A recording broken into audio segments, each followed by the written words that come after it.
I agree that it would be great if they were able to give refunds. But again, if they're not able to afford these refunds and they do end up going out of business because of this, do we just expect the government to give them now an even bigger bailout to make sure that we don't just stop having airlines?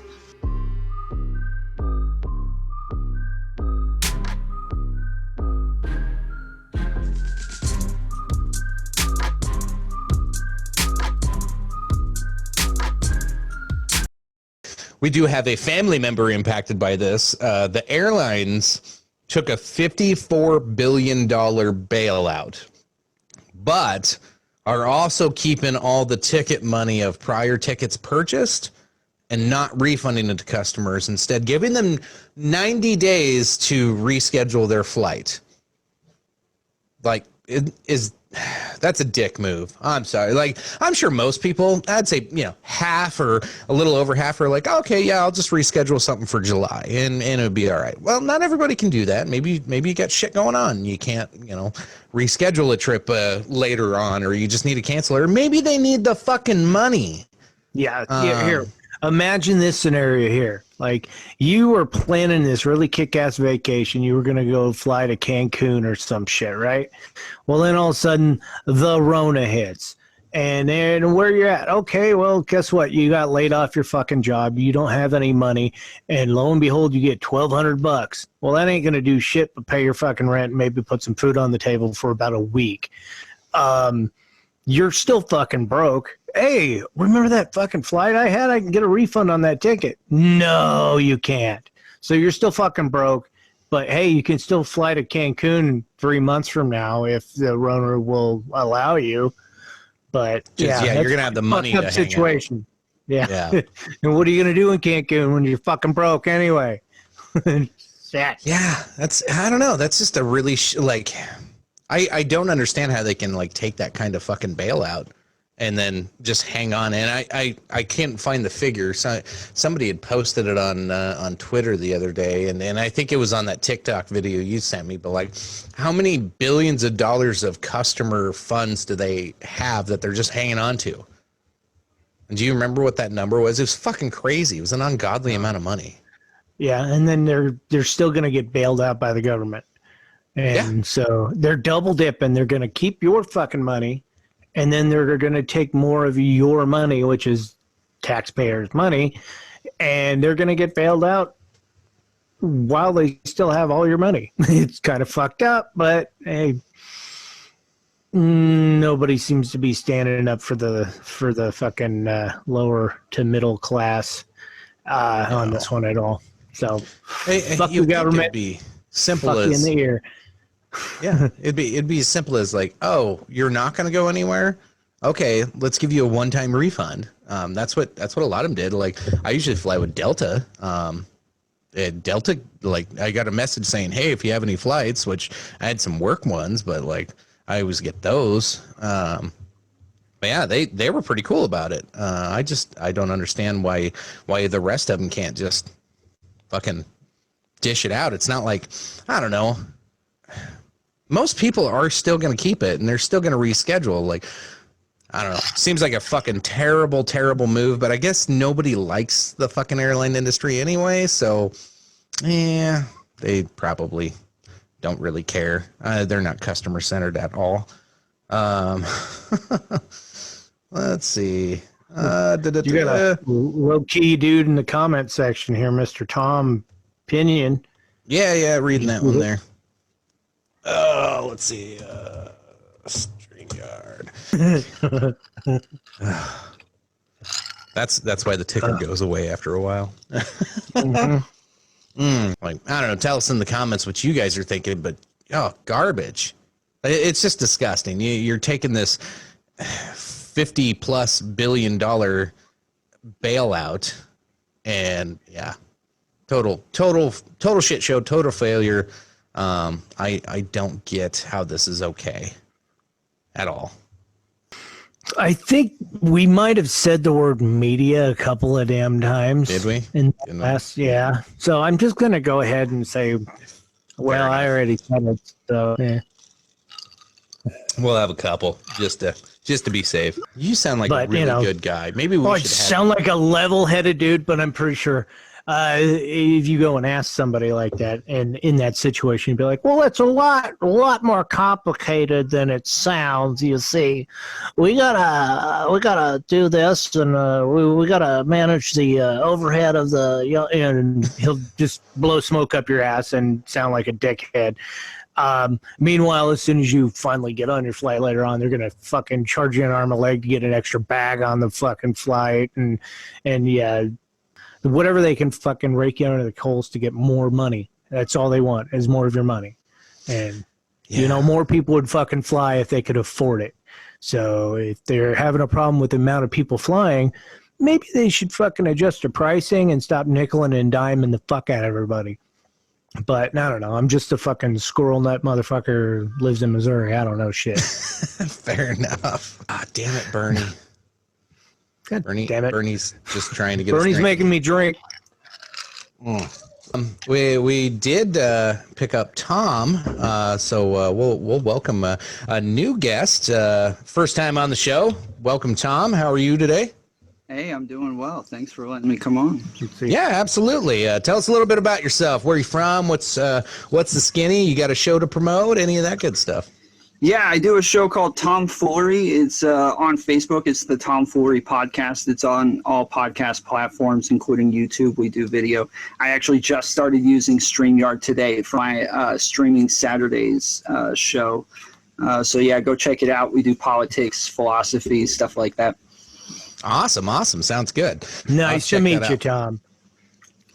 So this is actually a podcast that stemmed from we never really did live shows, and one day we started covering debates with my buddy Phil, and we were doing live streams after the debates and reactions, and then all of a sudden COVID happened, and so it turned into the COVID Chronicles. So this is our 18th live show just about COVID. We're getting tired of it, but hey, we're we're milking this son of a bitch for everything it's worth. Very cool. Well, I did want to come on. I from what I can tell, the airlines are not a highly profitable business, and if they don't get bailed out, there's a very good chance that we just don't have airlines if people aren't buying tickets for a long time, that they just disappear. And I'm wondering, I think it's better that the government also help out their citizens and the airlines. But I guess my question would be, what is it that you guys don't like about the airlines being bailed out right now? It's not that I don't like them being bailed out. I think my objection is you have consumers' money being held because they purchased a ticket and they wish to cancel that ticket. The airlines are, in many instances, not all of them, I know some of them have given full refunds, but there's some of them, like Frontier Airline, I'll just shit on one right away. Frontier Airlines will not give refunds to their consumers. Instead, they're giving them 90 days to reschedule their flight or trip and kind of giving them a voucher. To me, that's, I don't know. If you're going to take a $50 billion plus bailout and then you're going to tell your customer to piss off, that's my money when they likely need it. That's not a good look, bro. That's not good luck. Yeah. I agree. You're going to get government money. Yeah, sorry. Yeah, there's an article from the USA Today that says that lots of people have gotten refunds, but I agree that it would be great if they were able to give refunds. But again, if they're not able to afford these refunds and they do end up going out of business because of this, do we just expect the government to give them now an even bigger bailout to make sure that we don't just stop having airlines? No, I think it goes a little deeper. Is why is it not a profitable business? Like, I think you got to get at the root cause of it. If you're going to be easily decimated by a month of business being shut down, like everybody else is expected to, hey, government, give me a little bit of money so I can pay my employees so the economy can keep running when we open back up. But if my profit margins are that short, I don't know, maybe I'm not in the right business. You know what I mean? Like, I think that, I don't know. They probably need to look at their business model is kind of what I'm saying. I agree. A lot of the issue is, I'm blanking on the word, but it's government putting lots of regulations on them. Oh, yeah. And the more regulations they have, the harder it is for them to become profitable. And over time, they definitely have seasonal times when they are very profitable, and then other times when they're just not at all. And so you can imagine, especially with coronavirus, even if they were still doing flights, most everybody would not want to be taking flights right now, and they would still be having issues no matter what. So the whole coronavirus thing has to be ridiculously bad for them and their shareholders. And I can't imagine what we would do if they all did go out of business. Like, would we expect other big businesses to then go and buy out these airlines and instead of our government doing it? It's probably going to happen. You kind of post it as a hypothetical, but I think it's the crystal ball. It's going to happen regardless of, the lack of success or what minor success they may have. Yeah, I guess instead of them disappearing, it's probably true that somebody would end up putting some money into it. But the more and more it looks like it's not a profitable business, the less and less likely it is that anybody else would want to get into that. And especially when you see things like this, like the coronavirus, where they just lose all business no matter what, and they're sitting there with hundreds of airplanes that probably still have to have maintenance on them, and they still have to continue having people working, even though there is absolutely no income coming in, no cash flow whatsoever. I agree with you guys. It would be great if they were able to give people refunds on their tickets that they had already purchased, but I just don't know how realistic that is. No, you make good points there. I don't know. It's not a good look. I still want to paint them as bad guys. I don't give a shit. Yeah, it's great to paint the airlines as bad guys, especially when they get bailouts all of the time, and so it seems like they're just sucking the economy dry or all of our tax money dry nonstop. But I did post an article in the chat if you want to look at it. It's just I'm getting that pulled up for you. It's coming. Here we go. Yeah, let me know if you hear my kids in the background yelling upstairs. I not mute too bad. my mic and I'll handle it. But I'll handle it, poor kids. Now here's your article you sent over. So I snagged an airline refund amid the pandemic. Here's how to get one if you're eligible. So does this break down like by company, or is this kind of like it goes vague? through? Yeah, it's fairly vague. It goes through a couple big companies and says exactly what it was that they did. Yeah, I think. So, yeah. I think it's going to be some of those smaller ones. I mentioned Frontier because that's the one that I know for sure had a pretty rotten experience with folks that I know. A lot of that stems from they are a smaller business. They're more of a seasonal business. And that's their argument of why they don't want to do that. But like I said, I usually fly with either Delta or United.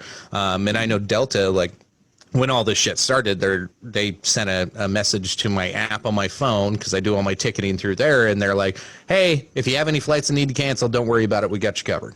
Like they were just flat out, straight out in the open with it. They're like, you can either have credit or money back. If you do credit, we'll just leave it on there and you just book a flight whenever. Or, they gave me options. They were pretty open and straightforward with it. But I don't know. Maybe it's the smaller ones that have these problems. Maybe I don't know how they're allocating these funds to some of those smaller airlines like a Frontier or some of the little puddle jumper ones that work with the bigger ones. I don't know. Yeah, it probably is more likely that the smaller ones are the ones having issues giving refunds. But if you remember, I think it was only like 10 years ago that Delta was claiming bankruptcy and laying off all of their workers and selling off jets and all sorts of stuff. So they've had a lot of issues as well. I wonder how they're going to come out with the fuel prices, though. That's good news for them coming out of this. If fuel prices don't recover until mid to late May before, I don't know. They can load up. I don't know how the fuel market works on planes, but I know this is good news for them right now. It's certainly good news for farmers because the equipment they're using right now to plant, it takes a lot of fuel and it takes a lot of oil, and they're probably kind of happy that they're not having to spend a lot of money on filling the tanks up as much, you know? So, Amanda, did you have to quarantine after that? Probably. She did comment it sounds like her mother was a flight attendant for decades with Delta. I agree. I've never had problems with Delta. They've always treated me good. Let's see, anything else? We did have she did. Oh man, she's trying to get us drunk tonight, Lynn. She gave a bleach media injection.